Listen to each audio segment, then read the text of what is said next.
Chapter 16. In the late afternoon, I groped west along the hill. 30 or 40 feet from the last palm tree, I began to dig a grave for Timothy. I cleared palm fronds, chunks of sea grape, pieces of wood, dead fish, fan coral, and shells that the sea had thrown up. I marked out a space about 7 feet long and 4 feet wide. Then I dug with my hands. At first I was angry with Timothy. I said to Stukat, "Why did he leave us alone here?" Then as I dug, I had other thoughts. With his great back to the storm, taking its full punishment, he had made it possible for me to live. When my grandfather died, my father had said, "Philip, sometimes people die from just being very, very tired." I think that is what happened to Timothy. I also think that had I been able to see, I might not have been able to accept it all. But strangely, the darkness separated me from everything. It was as if my blindness were protecting me from fear. I buried Timothy, placing stones at the head of the grave to mark it. I didn't know what to say over the grave. I said, "Thank you, Timothy," and then I turned my face to the sky. I said, "Take care of him, God. He was good to me." There didn't seem to be anything else to say, so I just stood by his grave for a while. Then I felt my way back to the spot where our hut had been. I located wood and piled it around the base of the palm tree that held our water keg and the tin box. Both were to the lee side of the storm. It took me a long time to get the keg and the tin box to the ground, but I found, on opening the bung, that the water was still sweet and that the matches wrapped in cellophane inside the tin box were dry. But the 2 small bars of chocolate that we had been saving for a feast were ruined. I had no taste for them anyway. Feeling it everywhere under my feet, I knew that the cave was littered with debris. I started cleaning the camp area, or what was left of it. I piled all the palm fronds frayed by the wind in one place, sticks of wet driftwood in another. With Stukat constantly around, I stumbled over him several times. I worked until I felt it was nearing darkness. I had found one lone coconut and a mass of sea grape and broken sticks. I opened it and ate the meat, offering to share with Stukat, who didn't seem interested. Then I made a bed of palm fronds and sprawled out on it, listening to the still angry sea as it tumbled around the damp cave and thinking, I must feed myself and Stukat. I must rebuild the hut and build another signal fire down on East Beach. Then I must spend each day listening for the sound of aircraft. I knew Timothy had already given up on any schooner entering the dangerous Devil's Mouth. I was certain that the sea had washed away Timothy's markers atop the coral reef, and I was also sure that my guide vine rope leading down to the beach had been snapped and tangled by the storm. Now, for the first time, I fully understood why Timothy had so carefully trained me to move around the island and the reef. The reef, I thought. How could I fish without any poles? They must have been washed away. Then I remembered Timothy saying that he would put them in a safe place. The trouble was, he had forgotten to tell me where. I got up and began to run my hands over each palm frond.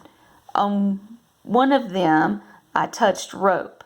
I followed around to the lee side with my fingers, and there they were.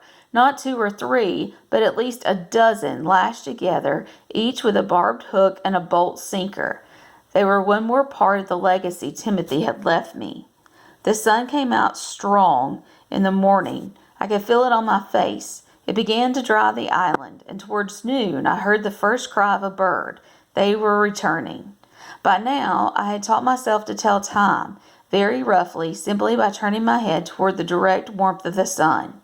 If the angle was almost overhead, I knew it was around noon.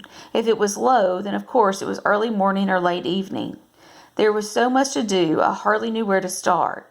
Get a campfire going, pile new wood for a signal fire, make another rain catchment for the water keg, weave a mat of palm fibers to sleep on. Then make a shelter of some kind, fish the hole on the reef, inspect the palm trees to see if any coconuts were left. I didn't think any could be up there.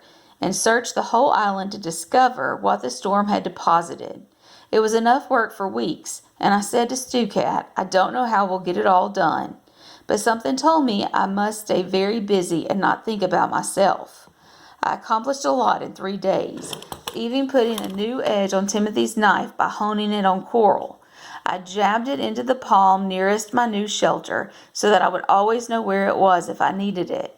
Without Timothy's eyes, I was finding that in my world, everything had to be very precise, an exact place for everything. On the 5th day after the storm, I began to scour the island to find out what had been cast up. It was exciting, and I knew it would take days or weeks to accomplish. I had made another cane and began with East Beach. I felt my way back and forth, reaching down to touch everything that my cane struck, sometimes having to spend a long time trying to decide what it was that I held in my hands.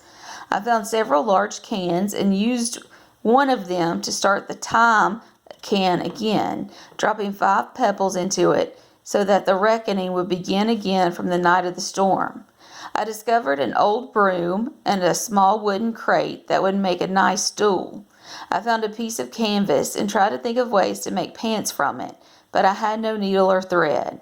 Other than that, I found many shells, some bodies of dead birds, pieces of cork, and chunks of sponge, but nothing I could really put to good use. It was on the 6th day after the storm, when I was exploring on the South Beach, that I heard the birds. Stu Cat was with me as usual, and he growled when they first screeched. Their cries were angry, and I guessed that 7 or 8 might be in the air. I stood listening to them, wondering what they were. Then I felt a beat of wing past my face, and an angry cry as the bird dived at me. I lashed out at it with my cane, wondering why they were attacking me. Another dived down, screaming at me, and his bill nipped the side of my head. For a moment I was confused, not knowing whether to run for cover under sea grape, or what was left of it, or try to fight them off with my cane. There seemed to be a lot of birds. Then one pecked my forehead sharply near my eyes, and I felt blood run down my face. I started to walk backward toward camp, but had taken no more than 3 or 4 steps when I tripped over a log. I fell into the sand, and at the same time felt a sharp pain in the back of my head.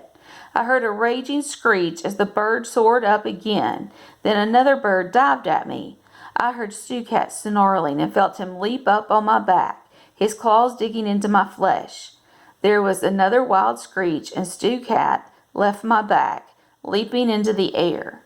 His snarls and the wounded screams of the bird filled the stillness over the cay. I could hear them battling in the sand. Then I heard the death call of the bird. I lay still a moment. Finally, I crawled to where Stu Cat had his victim. I touched him. His body was rigid and his hair was still on edge. He was growling low and muted. Then I touched the bird. It had sounded large, but it was actually rather small. I felt the beak. It was very sharp. Slowly, Stu Cat began to relax. Wondering what had caused the birds to attack me, I felt around in the sand. Soon my hand touched a warm shell. I couldn't blame the birds very much. I had accidentally walked into their new nesting ground. They were fighting for survival after the storm, just as I was. I left Stu Cat to his unexpected meal and made my way slowly back to camp.